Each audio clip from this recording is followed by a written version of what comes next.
은혜 가운데 우리 빌립보서를 계속 나누고 있습니다. 오늘은 저희가 읽은 본문에서처럼 사도 바울이 자기 동역자들에 대해서 소개하는 그런 대목입니다. 디모데에 대해서 소개를 하고 에바브로디도에 대해서 소개를 하고, 저도 어디 가든지 여러분 한 분 한 분을 이렇게 동역자로 다른 분들에게 또 다른 교회에게 자랑스럽게 소개할 수 있었으면 좋겠습니다. 저는 우리 공동체가 반드시 그런 공동체가 될 것이라고 믿습니다. 한 분 한 분이 얼마나 귀하고 또 한 분 한 분이 얼마나 깊은 영적인 능력을 가지고 계신지 뵙고 만날 때마다 깜짝깜짝 놀라게 됩니다. 하나님의 은혜가 우리 가운데 충만하게 임하게 될 것입니다. 아멘. 저희 19절 말씀 같이 읽고 말씀을 나누겠습니다. 19절 시작. 주 안에서 여러분에게 빨리 보내고자 하는 것은 나도 여러분의 형편을 알고 마음의 시원함을 얻으려 하는 것입니다. 디모데를 여러분에게 빨리 보내고자 하는 것은 나도 여러분의 형편을 알고, 저는 이 형편을 알고자 하는 바울의 마음이 어떤 마음일까 좀 생각을 하게 됐습니다. 저도 여러분의 형편을 가능하면 더 알고 싶다 그런 마음이 있었는데, 사도 바울에게 빌립보 교인들의 소식, 빌립보 교인들이 어떻게 지내고 있는가라는 이 형편들에 관한 소식이 얼마나 기다려지고 알고 싶어졌을까라는 생각이 듭니다. 여러분, 저에게 여러분들의 형편을 많이 얘기해 주셨으면 좋겠습니다. 저도 저희 형편을 여러분들에게 더 많이 나누는 그런 관계가 시작되기를 축원합니다. 사도 바울은 자신의 형편을 빌립보 교인들에게 알리기를 원했고, 또 디모데를 통해서 빌립보 교회의 형편을 자신이 듣게 되기를 원했습니다. 저희가 사도신경을 외우면 이런 대목이 나와요. 교회가 성도가 서로 교통하는 것과, 교통한다는 것, 교제한다는 것이잖아요. 펠로우십. 교제한다는 것이 무슨 의미일까 생각을 해봤는데, 서로 형편을 알게 되는 것이구나 라는 생각을 하게 됐습니다. 우리가 하나님 안에서 정말 교통하고 교제하게 된다면, 교회와 성도가 서로 교통하고 교제한다면 서로 형편을 알아가야 하는구나 라는 생각을 하게 된 것이죠. 우리가 교회 안에서, 하나님 안에서, 공동체 안에서 서로 교제하고 곧 교통한다고 얘기하면서 서로의 형편에 대해서 너무 모르고 있다면, 그것은 교회의 교제가 아니라, 성도의 교제가 아니라 그냥 피상적인 세상의 만남일 수밖에 없다라는 생각을 하게 됐습니다. 피상적인 교제는 다 떠나가길 축원합니다. 성삼위일체 펠로우십 교제가 바로 이것입니다. 성부, 성자, 성령 하나님이 삼위일체 안에서 교제하는 것, 그것이 정말 하나님께서 우리 성도 안에서 회복되어지기를 원하는 교제의 모습입니다. 우리가 피상적으로 만나면 피상적인 형편에 대해서 알게 되죠. 우리가 감성적으로 만나면 서로 감성적인 형편에 대해서 알게 되죠. 그런데 우리가 영적으로 만나면 서로의 영적인 형편에 대해서 알게 되는 것입니다. 여러분, 가장 깊은 교제가 무엇일까요? 가장 깊이 서로를 알게 되는 것이 무엇일까요? 서로의 영적인 형편에 대해서 알아가기 시작하는 것입니다. 저 사람이 사는 모습이 어떤지, 우리 특별히 앵커리지 같이 좁은 이민사회에서는 저 사람이 뭐 먹고 살고, 저 사람 집에 어떤 어려움이 있고, 숟가락이 몇 개고 밥그릇이 몇 개고 이런 거 다 알잖아요. 그 정도가 아니라 저분의 진짜 영적인 형편이 어떤가, 예수님과의 관계가 요즘에 어떤가, 이 형편을 아는 것이 하나님께서 우리에게 알기 원하시는 교제의 모습입니다. 여러분, 성령의 은사 중에 지식의 은사라는 것이 있습니다. 지식의 은사가 어떤 은사입니까? 상대편의 영적인 형편을 성령의 도우심을 통해서 정확히 파악하는 능력이 성령의 지식의 은사입니다. 그래서 지식의 은사가 임하신 분들은 성령의 도우심에 따라서 어떤 사건이 발생하고 저분 인생에 어떤 일이 진행이 되고 있을 때 그 형편의 진짜 중요한 원인들, 진짜 중요한 핵심적인 내용들, 영적인 원인들이 무엇인가라는 것을 정확히 보게 되는 것이죠.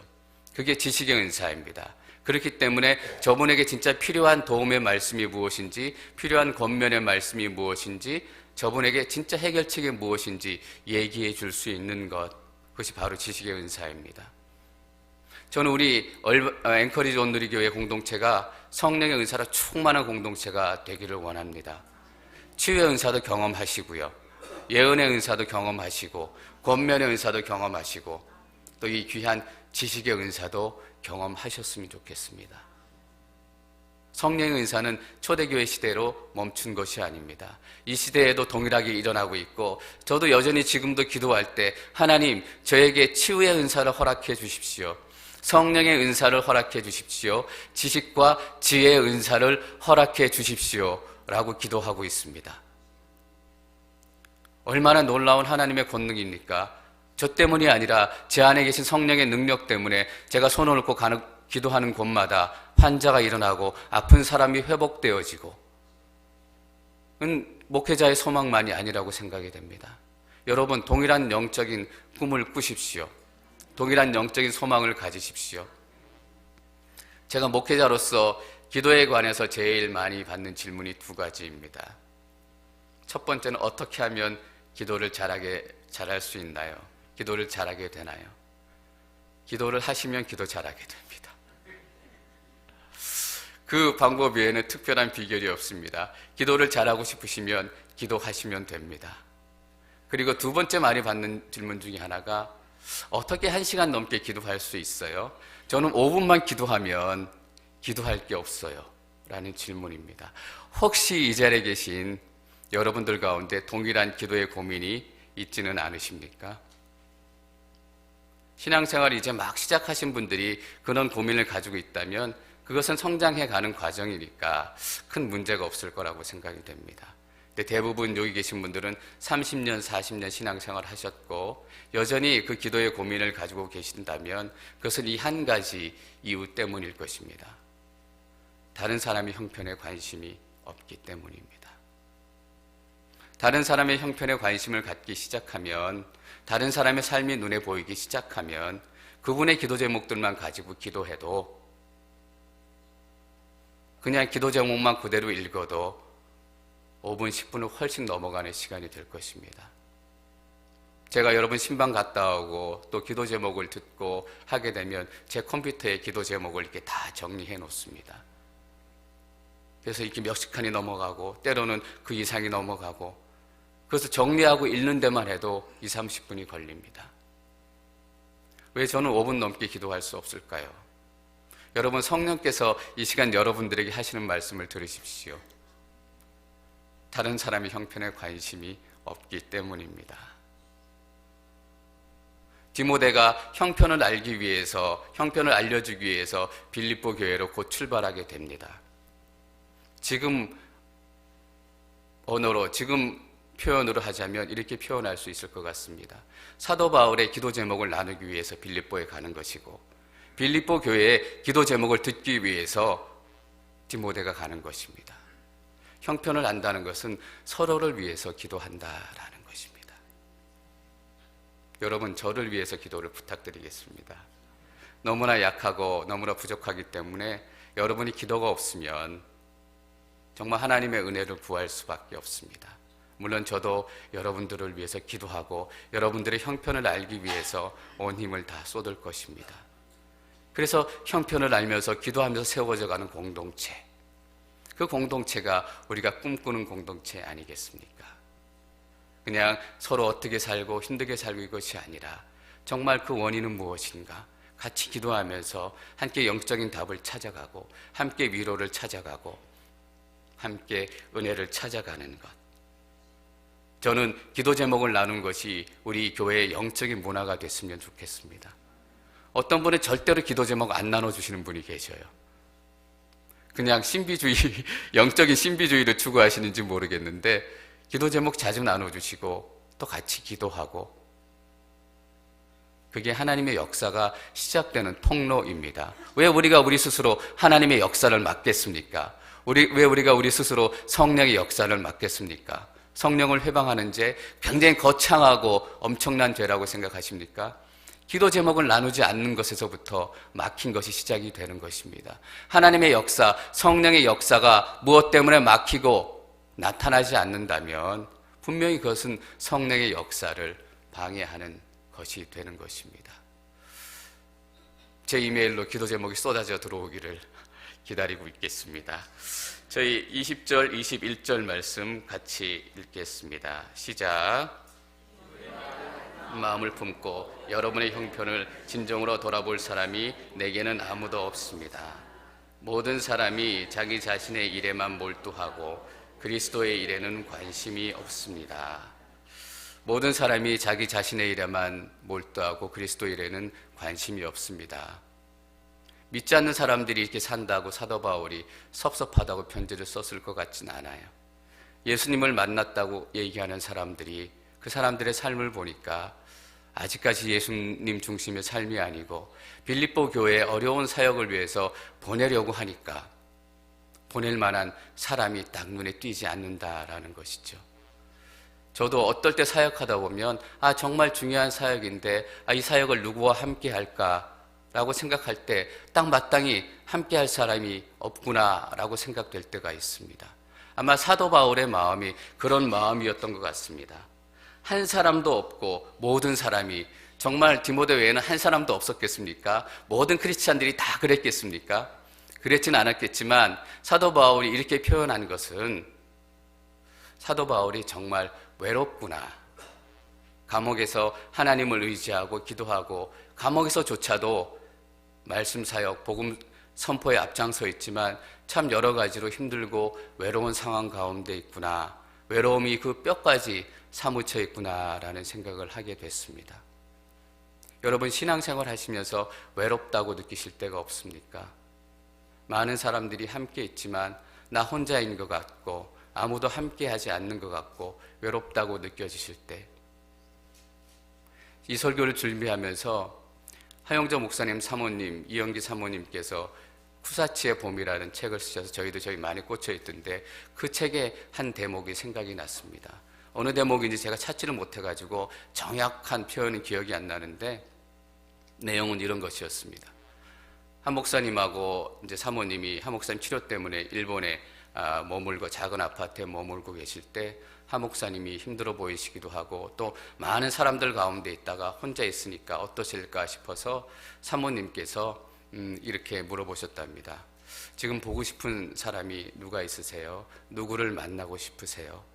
하고 사모님이 여쭤봤더니 한 목사님의 대답은 이영기 사모님께서 생각했던 그런 분들이 아니라 함께 늘 동역했고 늘 많은 사람 가운데 있었고 또 많은 이름이 났고 많은 사람들에게 알려진 그런 크신 분들이 아니라 정말 저 시골 가운데 있는 사역하는, 이름도 잘 거론하지 않았던 그분들, 또 저 멀린 그분들, 사모님도 전혀 생각하지 못했던 그런 분들의 이름을 대시더라는 것입니다. 제가 오늘 이 사도 바울의 마음을 보면서 한 목사님도 참 외로우셨구나 라는 생각을 하게 됐습니다. 왜냐하면 외로우니까 외로운 사람들이 보이는 거죠. 아프니까 아픈 사람들이 보이기 시작하고, 사도 바울도 본인이 외로움 가운데 있으니까 외로움 가운데 투쟁하고 있고 또 영적으로 전쟁을 벌이고 있는 빌립보 교인들이, 그 교회가 더 마음 깊이 다가오기 시작한 것입니다. 우리는 외로울 때가 있습니다. 외로움 가운데 있을 때가 있습니다. 한 목사님이 그렇게 외로우셨던 것처럼, 그래서 우리가 가끔 이런 얘기를 합니다. 어려운 일을 당하시거나 또 외로운 일 가운데 계시거나 또 편찮으신 분들한테 가서 하나님께서 쓰실래나 봐요. 그 고통을 통해서. 근데 아플 때 힘들 때 와서 그런 얘기 해주는 사람들이 제일 싫죠. 하나님 저 사람 써주세요. 당신이나 하나님한테 쓰임 받으세요. 힘들어 죽겠구만. 그렇다면 당신이 아프시지. 사실 아플 때 힘들 때 찾아와서 그런 얘기하면 하나님께서 크게 쓰실래나 봐요. 정말 속상하고 힘든데 그것이 진짜로 영적인 현실, 영적인 사실이다라는 얘기입니다. 외로워보지 않은 사람은 외로워보지 않은 사람을 외로운 사람 위로할 수 없습니다. 아프지 않은 사람은 아픈 사람의 마음을 이해할 수가 없습니다. 제 아내가 한 6, 7년 많이 아팠는데 지금 회복되고 나서 하는 얘기가, 아파보지 않은 사람은 아픈 사람을 절대로 이해할 수 없다라는 얘기입니다. 하 목사님께서 몸이 편찮으시고 가장 많이 하셨던 얘기 중에 하나가 내가 몸이 아파 보니까 아픈 사람들의 마음을 이해하겠어요. 일찍이 그 자녀들을 하나님의 나라로 보내신 분들이 있습니다. 실제로 그런 경험이 없으면 그런 분들을 이해할 수 없습니다. 그런 경험이 없으면 세월이 지나면 아픔도 잊어지지요. 세월이 지나면 그 아픔도 시간 안에 묻혀지지요. 그러나 그런 고통 가운데 있는 분들의 얘기를 들어보면 세월이 지난다고 그 아픔은 잊혀지지 않는다라는 것입니다. 하나님께서 우리 삶 가운데 일부러 고통과 어려움을 허락하시진 않지만 분명히 그 고난과 고통의 시간을 지나면서 우리에게 새로운 영적인 역량이 생기기 시작하는 것입니다. 새로운 영적인 파워가 생기기 시작하는 것입니다. 성령의 능력은 갑작스럽게 성령의 은사처럼 그렇게 임하기도 하지만 우리 삶 가운데 우리의 삶의 모습을 통해서 시간을 통해서 만나는 사람들을 통해서 그 성령의 역사가 우리 가운데 진짜 역사로 임하게 되는 것입니다. 여러분 혹시나 지금 어려움과 고통 가운데 있기 때문에 제가 드렸던 이 말이 마음에 불편하게 느껴질지도 모르겠습니다. 그러나 진리의 말씀은 진리의 말씀으로 받으시기 바랍니다. 말씀이 내 안에 어떻게 능력이 되기 시작하는가? 진리의 말씀을 진리의 말씀으로 취하는 순간 그 말씀이 능력이 되기 시작하는 것입니다. 그렇게 이전에는 방송에서 나오는 뉴스 소리와 똑같은 소리로 이 길을 통해서 떠나가 버리고 마는 것입니다. 여러분 믿음으로 그 말씀을 취하십시오. 제가 말씀을 준비하기 선포하기 전에 저 밑에서 기도했던 기도가 바로 그것입니다. 하나님 다시 한번 제게 믿음이 필요합니다. 이 말씀이 선포되면 제 설교 때문이 아니라 하나님의 말씀이기 때문에 그 말씀을 듣고 여기 계신 한 분 한 분의 인생이 변하게 될 것입니다. 제게 그 믿음이 필요합니다.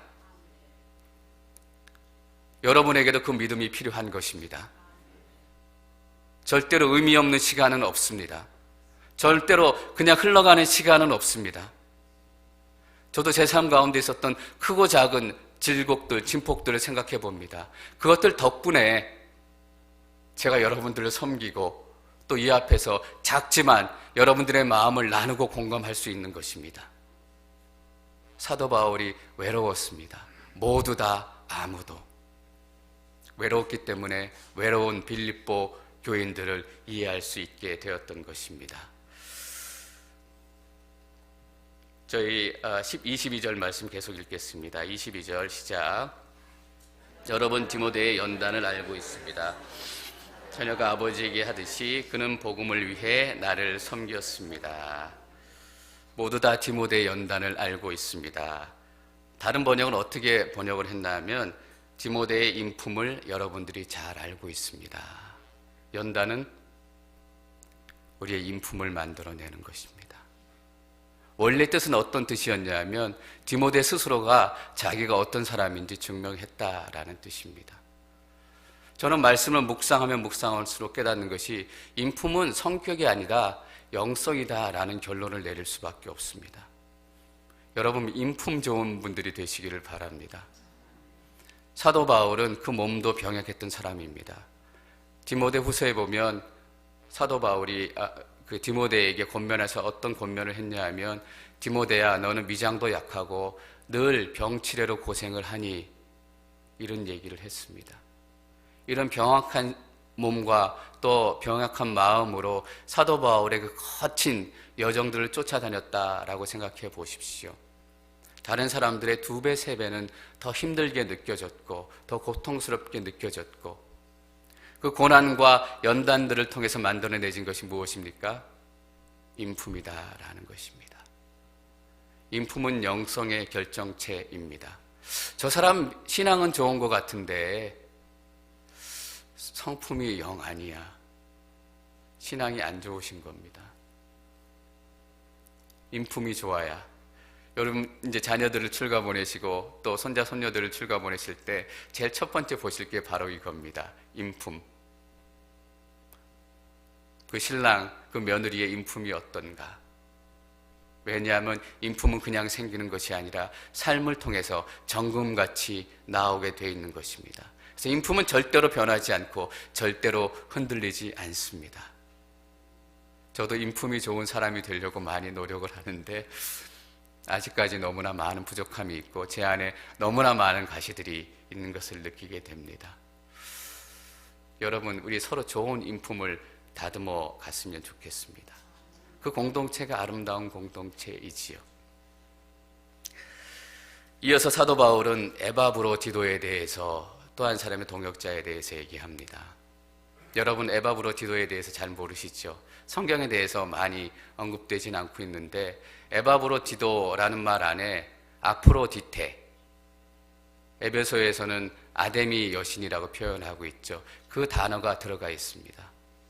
아프로디테는 그리스 신화에 나오는 사랑의 여신이지요. 그래서 에바브로디도가 사랑스러운 그런 뜻입니다. 에바브로디도의 백그라운드를 아시겠지요.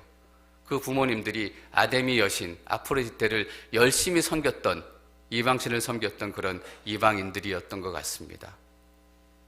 부모의 시대에는 이방인을 섬겼지만 이 아들 때에 이르러서 예수 그리스도를 만났을 뿐만 아니라 사도 바울의 동역자가 돼서 하나님의 나라, 세계 선교에 첫 발을 띄는 놀라운 일들을 감당하기 시작한 것입니다. 여러분, 여러분의 삶의 잘못이나 어려움 때문에 너무 염려하고 걱정하지 마십시오. 하나님께서는 우리 다음 세대 가운데 하나님의 은혜 때문에 새로운 영적인 소망과 영적인 축복을 시작하실 것입니다. 내가 죄 지어서 그래, 이런 얘기 하지 마십시오. 내 죄는 내 대해서 끝나는 것입니다. 우리 자녀들의 축복은 그 자녀들에 대해서 새롭게 시작이 되는 것입니다. 에바브로디도 얼마나 축복된 인생, 하나님께 선택받은 인생입니까? 누가 그런 인생을 살겠으며 누가 그런 귀한 사역을 감당하겠다라고 생각조차 했겠습니까? 그런 에바브로디도가 오늘 사도 바울의 그 귀한 빌립보서 가운데 등장하고 있는 것입니다. 저 25절 말씀 같이 읽도록 하겠습니다. 25절 시작. 나는 내 형제며 동역자며 함께 군사된 사람이요 또한 여러분의 사도며 내 필요를 섬기는 사람인 에바브로디도를 여러분에게 돌려보내는 것이 필요하다고 생각했습니다. 명함에 직함이 많이 달려있으면 사기꾼이라면서요. 근데 이렇게 엄청나게 소개를 하고 있네요. 첫 번째 시작이 되는 것이 무엇입니까? 에바브로디도는 내 형제며. 저는 우리 현대 크리스찬 사회, 교회가 잊어버리고 있는 가장 크리스찬다움 또 영적인 가치, 그것을 담고 있는 언어가 바로 형제, 자매라는 언어이다라고 생각을 했습니다. 형제님, 자매님은 젊은 청년들을 부르는 그런 것이 아니라 형제님, 자매님 부를 때마다 우리가 예수님 안에서 만났습니다. 예수님 안에서 이루어가는 공동체 안에 있습니다. 우리가 왜 이렇게 특별히 이민사회에 늦게 교회에 오시는 분들이 많으시니까 교회에 처음 오셔서 처음 신앙생활 하시고 그러나 연세는 많으시고 형제님이라고도 부르기도 애매하고 그래서 집사님이라고 부르기 시작하잖아요. 근데 사실은 그것은 적당한 호칭은 아니에요. 그분의 새로운 출발, 그분의 새로운 예수 그리스도의 만남을 축복한다면 집사님으로 부르는 것이 아니라 형제님, 자매님 이렇게 부르는 것이 정말 그분을 축복하면서 부르는 호칭이다라는 것을 새로 한번 깨닫게 됐습니다. 형제님, 자매님 부를 때 어떤 의미예요? 이제 당신은 예수 그리스도 안에 들어오셨습니다. 예수 그리스도 공동체 안에 들어오셨습니다. 라는 의미입니다. 예수님께서는 형제, 자매에 대한 정의를 새롭게 내려주셨습니다. 형제 어머니가 집회하고 있는데 예수님을 찾아왔을 때 이렇게 얘기하죠. 누가 내 어머니요, 누가 내 형제입니까? 육적인 형제 관계를 부정하는 것입니까? 그렇지 않습니다. 육적인 관계로서 넘을 수 없는 큰 배리어들이 분명히 존재하고 있기 때문입니다. 너희 육신의 관계로는 그것을 뛰어넘을 수 없다. 분명히 그것이 이 땅의 영적인 현실이다라는 것을 예수님께서 말씀하시는 것입니다. 예수님께서 다윗의 계보를 따라오셨습니다. 그러나 육적인 출생을 하지 않으셨습니다. 왜? 육적인 출생, 육적인 관계에서는 넘을 수 없는 일들이 있기 때문입니다. 여러분, 이 이 땅의 형제 자매의 출발을 또 그에 관련된 사건을 너무나 잘 알고 계시죠. 창세기에 가인과 아벨의 이야기가 나옵니다.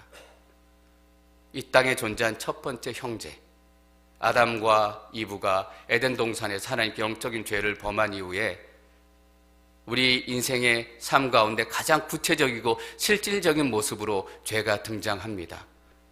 어디서? 형제된 관계 가운데서. 가인은 아벨을 분노하고 시기했기 때문에 돌로 때려 죽이죠. 그래서 그런지 성경에는 형제와 자매들의 좋지 않은 모습들, 깨어진 모습들에 대해서 많이 나옵니다. 여러분, 이삭과 이스마엘을 기억하시죠? 아브라함이 다른 여인에게서 난 이삭 그리고 이스마엘, 그 형제의 갈등 때문에 지금 중동에서는 아직도 이스라엘과 아랍이 갈등을 계속하고 있습니다. 에서와 야곱의 갈등을 기억하십니까? 하다못해 신약에는 돌아온 탕자와 그 형의 갈등까지 기록이 되어 있습니다. 남자들이 왜 그래? 그렇게 얘기하지 마십시오. 레이첼과 레아가 서로 야곱의 애를 낳겠다고 다투고 싸웠던 것을 기억하십니까? 마리아와 마르다가 어떻게 다퉜는지 여러분 알고 계시지요? 육적인 관계로서는 뛰어넘을 수 없는 것이 있다라는 것입니다. 육적인 형제 자매의 관계로서는 도저히 품을 수 없는 한계가 있고 도저히 안을 수 없는 한계가 있을 수밖에 없다. 그래서 우리는 하나님 안에서 형제와 자매로 만나지 않으면 그 모든 것들을 품고 이겨낼 수 없다라는 얘기입니다. 우리는 다 예수 그리스도 안에서 형제와 자매입니다. 형제됨의 축복을 누리십시오. 자매됨의 축복을 누리시기 바랍니다. 그래서 우리가 할 수만 있다면 저희 앵커리지 온누리 교회에서도 가능하면 형제와 자매라는 용어를 자주 듣게 되기를 저는 바랍니다. 저를 형제님이라고 불러주기도 하시고 또 제가 때로는 장로님을 형제님이라고 부르기도 하고 아마도 그 호칭 가운데서 공동체의 진정성을 저희가 함께 느끼는 그 축복들이 시작될 것이라고 믿습니다. 또 사도 바울은 에바브로디도를 동역자라고 얘기합니다. 저는 이 동역자라는 말이 너무너무 좋습니다. 그냥 세상의 친구이다, 교회를 같이 다니는 친구이다 라는 의미가 아니잖아요. 하나님의 일을 함께 도모하고 하나님의 일을 함께 행해서 가는 사람들. 제가 신방을 가거나 이렇게 부모님들을 위해서 기도할 때 자녀들을 위해서 기도하면서 꼭 하게 되는 기도가 바로 이 기도입니다. 하나님, 이 자녀의 삶 가운데 평생토록 함께 기도하고 함께 예배할 수 있는 믿음의 동역자를 보내주시옵소서. 여러분 잘 아시잖아요. 아무리 믿음이 좋은 사람도 함께 혼자 예배하기 어려울 때가 있고 혼자 기도하기 어려울 때가 있습니다. 우리는 그 어려운 때가 인생 가운데 반드시 찾아온다는 것을 다 알고 있습니다. 혼자 기도하기 어려울 때 어떻게 해야 하나요? 함께 기도할 동역자를 통해서 그의 기도를 통해서 기도의 힘을 얻게 되는 것입니다. 함께 예배하기 어려울 때 어떻게 해야 돼요? 예배를 포기해야 돼요? 아니에요. 함께 예배하는 사람의 예배의 능력을 통해서 내 삶 가운데 다시 한번 예배의 능력이 회복되는 것. 그래서 우리 자녀들을 위해서 기도할 때 저는 이 기도를 빼먹을 수가 없어요. 하나님, 평생도록 함께 기도할 기도의 동역자, 예배의 동역자를 보내주십시오. 우리 자녀들을 위한 가장 중요한 기도 제목 아니겠습니까? 반드시 고난은 찾아오게 돼 있습니다. 반드시 혼자서 예배하기 어려울 때가 오게 돼 있습니다. 무엇이 축복입니까? 그 고난이 하나도 내 삶 가운데 찾아오지 않는 것? 아니잖아요. 그 어려운 때도 예배할 수 있는 것, 함께 기도할 수 있는 것. 제 딸아이는 굉장히 성격이 아웃고잉해요. 친구들 만나는 거 좋아하고 친구들 가운데 있는 거 좋아하고 때로는 친구들 가운데서 막 이렇게 뭘 주도하는 걸 좋아하고 그래서 어느 날 저한테 이렇게 물어요. 아빠 친구 많어? 아니야, 친구 별로 없어. 제 딸이 하는 얘기가 불쌍하다. 여러분 친구 많으세요? 특별히 저는 직장 생활을 13년 하다가 이제 사역을, 목회를 시작하고 공부를 시작했기 때문에 신학교 동기들도 없어요. 처음 이렇게 군대 갔다 오시고 대학 오시고 또 신학교 가시고 이런 분들은 신학교 동기도 많으시고 또 사역의 동기도 많으셔서 그 동기들하고 많이 교제하시는데, 저는 뭐 신학교 동기라고 얘기할 수 있는 사람이 없고 사역의 동기라고 얘기할 수 있는 사람들이 거의 없어요. 그냥 정말 하나님의 은혜, 이 하나님만을 바라보고 가는 건데, 제가 이 말씀을 준비하면서 야, 바울의 삶 가운데는 참 많은 동역자가 있었다. 바나바도 있었고, 끝까지 죽음을 같이 지켰던 마가도 있었고, 또 의사된 누가도 있었고, 또 오늘 말씀을 나눈 디모데 에바브로디도도 있고, 브리스길라와 아굴라 부부도 있었고, 때로는 같이 동역했다가 세상으로 떠나가는 대마 같은 아픔도 있었지만 정말 많은 동역자들이 그의 삶과 함께 했구나라는 것을 생각하게 됐습니다. 부럽죠? 그러나 여러분 기억하십시오. 여러분의 삶 가운데도 반드시 동역자가 있습니다. 아직까지 없으셨다면 내일이라도 하나님께서 그 동역자를 보내주실 것입니다. 하나님께서 절대로 저희 혼자서 감당하도록 내버려 두시지 않습니다. 제가 이전에 사역했던 시간을 돌아보니까 그때는 목회자가 되기도 이전이었고 정말 영적인 깊이 또 말씀의 깊이도 하나도 없던 정말 생짜배기로 교회 사역을 시작했을 때인데, 정말 실수도 많이 했고 다른 사람을 어떻게 섬기는지도 알 수도 없었고 성경을 제대로 읽어보지도 않았고 사역을 할 수도 없었던 그런 상황인데, 지금 돌아보니까 그때 나와 동역했던 사람들이 생각이 나기 시작했습니다. 그 사람들이 기다려 주었던 거예요. 내가 너무너무 부족하고 내가 너무너무 영적으로 나약하지만 저를 기다려 주었던 거예요. 때로는 그 사역팀의 팀장을 맡으면서도 저는 영적으로 준비되어 있지 않고 그 팀을 이끌고 만한 능력과 하나님 안한 지식이 없었음에도 불구하고, 그들이 몰랐다면 괜찮아요. 다 팀들이 다 알고 있었음에도 기다려 주었던 거예요. 나중에 한 분이 그때 기다려 주었다라는 얘기를 비슷하게 얘기해 주시는데 얼마나 감사한지 모르겠어요. 그분들이 기다려 주셨기 때문에 제가 감히 오늘 이 자리에서 설교할 수 있게 된 거예요. 그때 기다려 주셨기 때문에 제가 하나님의 꿈을 꾸기 시작한 거예요. 나도 하나님 안에서 사역을 했으면 좋겠다. 그냥 잠깐 나와서 사역하는 것이 아니라 하루 종일 말씀을 연구하고 말씀을 전하고 그냥 내 인생 전부를 하나님 사역에 바쳤으면 좋겠다. 그분들이 기다려주지 않으셨으면 그 꿈이 제 안에 시작되지도 않으셨을 거예요. 그래서 저는 동역자라는 의미, 동역이라는 의미에 대해 새롭게 깨닫게 돼요. 동역자가 뭐예요? 기다려주는 사람이에요. 여러분, 저와 동역자가 되고 싶으세요? 그렇다면 저를 기다려주세요. 저도 여러분들과 동역자가 되고 싶어요. 여러분들을 기다릴 거예요. 또 동역자는 뭐예요? 기도하는 사람이에요. 기도해주는 사람이에요. 어떤 유명한 설교가 한 분이 설교를 준비하면서 기도하는데 하나님께서 그 마음 가운데 하나를 깨닫게 하셨어요.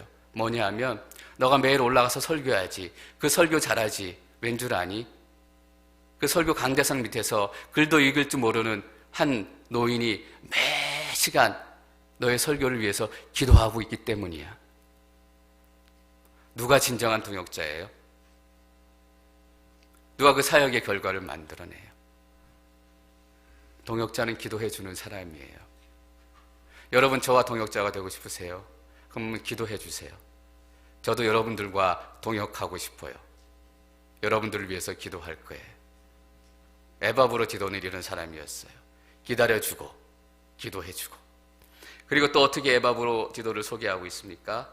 군사된 사람이며. 이 말씀을 읽으면서 다시 한번 우리는 전쟁 가운데 있다라는 영적인 현실을 버뜩 깨닫게 돼요. 그냥 나이스하게 은혜를 누리고 나이스하게 교회에 왔다 갔다가 찬양 멋지게 부르고, 아니다라는 거예요. 우리는 치열한 영적인 전쟁 가운데 있기 때문에 우리의 몸에는 영적인 부스러기가 묻어있고 피가 묻어있기도 하고 삶의 찌꺼기들이 묻어있기도 하고 삶의 부스러기들이 묻어있기도 한다는 거예요. 멀쩡하게 다 우리 깨끗하게 보이지만 그게 우리 삶의 현실이다라는 거예요. 군사가 하는 일이 무엇일까요? 우리 디모데 2장 3절에서 4절 말씀 읽도록 하겠습니다. 시작. 예수의 선한 군인답게 함께 고난을 받아라. 군 복무를 하는 사람은 아무도 자기의 사사로운 일에 얽매이지 않는다. 이는 자기를 군인으로 불러 모은 사람을 기쁘게 하기 위한 것이다. 군사가 하는 일이 두 가지예요. 바울이 디모데에게 군사가 되어라 라고 얘기하면서 첫 번째, 고난을 받으라 라는 얘기. 우리는 편하지 않아요. 전쟁을 치러 나가는 것은 절대로 편한 것이 아니에요. 고난을 받으라. 그 두 번째는 무엇인가? 불러 모은 사람을 기쁘게 해라 라는 거예요. 누구예요? 하나님을 기쁘게 해라 라는 거죠. 전쟁의 승패는 나에 의해서 결정이 되는 것이 아니고 한 사람의 보병에 의해서 결정이 되는 것이 아니에요. 특별히 여러분 현대전 아시죠? 미국이 이라크를 치고 시리아를 치고 사령부의 통제, 사령관으로 누가 앉아있느냐에 따라서 전쟁의 승패가 결정이 돼요. 부르신 사람이 누구예요? 사령관이 누구예요? 대장 되신 예수 그리스도. 우리는 이 전장의 모든 상황들을 다 볼 수 없죠. 우리 삶 가운데 어떻게 보면 전황이 어려운 부분만 보일 때도 있어요. 그럴 때면 하나님의 전쟁이 패하는 것 같기도 하지만 아니에요. 하나님이 다 보시는 전체 전장은 승리로 가고 있는 거예요. 요만큼 남았어요. 아직 우리가 이기지 못한 부분이 요만큼 남았어요. 사령관 대신 예수 그리스도께서 다 이겨놓으시고 요만큼 이제 우리가 싸우고 있는 거예요. 피 흘리지만 군사된 사람들이 보아야 하는 영적인 현실이 그것인 거예요. 당장 패하고 있는 것 같지만 두려워할 필요가 없는 거예요. 여러분 기대하십시오. 우리의 영적인 전쟁은 승리로 끝나게 될 것입니다. 우리의 능력 때문이라면 그 승리를 의심하게 되겠지만 예수 그리스도가 우리의 사령관 되시기 때문에 반드시 우리는 승리하게 되어 있습니다. 또 사도 바울은 이렇게 소개해요. 여러분의 사도며 내 필요를 섬기는 사람. 필요를 섬기는 사람, 빌립보 교인들이 사도 바울을 위해서 모은 헌금을 사도 바울에게 전해주기 위해서 온 그 사람이죠. 얼마나 교인들이 에바브로디도를 믿었으면 그때 그 먼 길 헌금을 맡겨서 사도 바울에게 보냈을까? 사도 바울에게만 귀한 사람이 아니었고 그 교회 안에서도 귀한 사람으로 인정을 받았다라는 거예요. 영적으로 깊고 놀라운 사람은 누가 봐도 훌륭하고 좋은 사람이에요.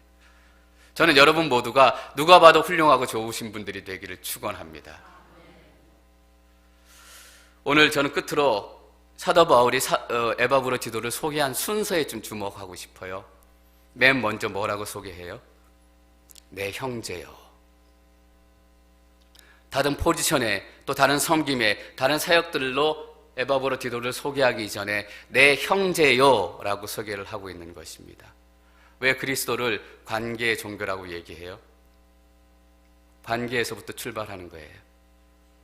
우리가 사도가 되고 싶다면, 우리가 헌금을 전하는 사람이 되고 싶다면, 우리가 군사가 되고 싶다면 우리가 가장 먼저 해야 될 것, 형제가 되는 것. 하나님 관계가 올바로 세워지고 공동체 관계가 올바로 세워지는 거예요. 여러분 관계의 비밀을 너무나 잘 아시죠? 부부 관계의 비밀 중에 하나가 뭐죠? 부부가 살다 보면 닮는다는 거예요. 관계를 맺고 같은 삶의 여정을 지나다 보면 부부가 닮아가요. 그래서 내 아내 얼굴에, 내 남편 얼굴에 있는 주름, 저 눈물, 저 어두움들, 그 똑같은 모습이 남편과 아내 얼굴에만 있는 것이 아니라 내 얼굴에도 있는 거예요. 남편 얼굴이 기쁨이 충만하다면 그것이 내 얼굴인 거죠. 왜냐하면 둘은 닮아가기 때문에. 공동체 안에 형제 된다는 것이 무엇인가요? 저는 그 의미를 다시 한번 깨닫게 돼요. 서로 얼굴을 닮아가는 것이죠. 우리가 한 공동체 안에 있으면 외모도 닮아가고 얼굴도 닮아가고 영적인 컬러, 영적인 느낌도 닮아가기 시작한다라는 것이에요. 이것을 깨닫는 것이 왜 중요한가? 여러분 혹시 보기 싫은 사람이 이 가운데 있으세요? 저 사람은 왜 이렇게 인상을 쓸까? 저 사람은 왜 이렇게 늘 불평, 불만, 또 어려운 얘기들, 다른 사람들 불쾌하게 할까? 저 사람 얼굴에는 왜 저 모습이 있을까? 그 사람 얼굴에 모습이 어디 있어요? 내 얼굴에 있는 거예요. 형제의 모습 속에 어떤 얼굴이 비추는가?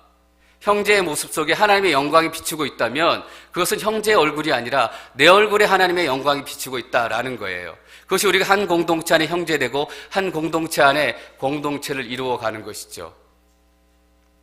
많은 교회들이 사고치고 무너지고 있어요. 우리는 그 교회들을 욕할 수 없어요. 그 교회들의 얼굴이 내 얼굴이고 우리 교회의 얼굴이기 때문에 많은 목회자들이 안타깝게 돈 때문에 쓰러지고 여자 때문에 쓰러지고 명예 때문에 쓰러지고 이 말씀을 묵상하면서 절대로 그분들을 욕할 수 없다라는 생각을 다시 한번 하게 됐어요. 왜냐하면 그 얼굴이 내 얼굴이니까. 그 사람이 나와 형제라면 그 얼굴이 내 얼굴이니까 들키지 않았을 뿐이지 내가 어떻게 그 목사님을 욕하겠는가라는 것이에요. 여러분, 얼굴도 보기 싫고 저 사람 왜 저런 인생을 살까? 저 사람 인생이 변했으면 좋겠다. 이제 그렇게 기도하시지 않길 바랍니다. 내 얼굴을 위해서 기도하는 거예요. 내 삶을 위해서 기도하는 거예요. 내 삶 가운데, 내 얼굴 가운데 하나님의 형상이 임할 수 있도록 도와주옵소서. 그러면 그 형제님, 자매님의 얼굴에 하나님의 형상이 보이는 거예요. 하나님, 저 형제님, 자매님의 인생이 변할 수 있도록 도와주시고 하나님 더 깊이 만날 수 있도록 도와주시고 인생이 완전히 바뀔 수 있도록 도와주십시오. 그렇게 기도하는 것이 아니라 하나님, 제 인생이 그렇게 변화되기를 원합니다. 내 인생 가운데 하나님의 영광이 임하기를 원합니다. 내 얼굴이 하나님 닮기를 원합니다. 내 얼굴이 변하면 그 형제님의 얼굴이 변하는 거예요. 그래서 더 이상 형제님의 얼굴 가운데 불평과 불만과 분노가 보이지 않아요. 하나님의 형상과 얼굴이 보이는 것이에요. 저는 이것이 영성이다라고 생각을 해요. 제 얼굴 가운데 먼저 하나님의 형상이 시작됐으면 좋겠다라는 소망을 갖게 되는 것입니다. 제 얼굴 가운데 하나님의 형상, 제 삶 가운데 하나님의 모습이 시작이 되면 여러분 가운데 동일하게 그 모습이 시작이 되는 거예요. 그래서 저는 여러분들 욕하지 않을 거예요. 여러분들 원망하지 않을 거예요. 나의 문제, 나의 문제. 여러분들도 옆에 있는 사람 원망하지 않으시기 바라요. 나의 문제인 거예요. 내 모습이 형제의 얼굴 속에 투영이 되는 거예요. 여러분, 하나님의 형상을 닮은 얼굴을 가지시길 바라기 축원합니다.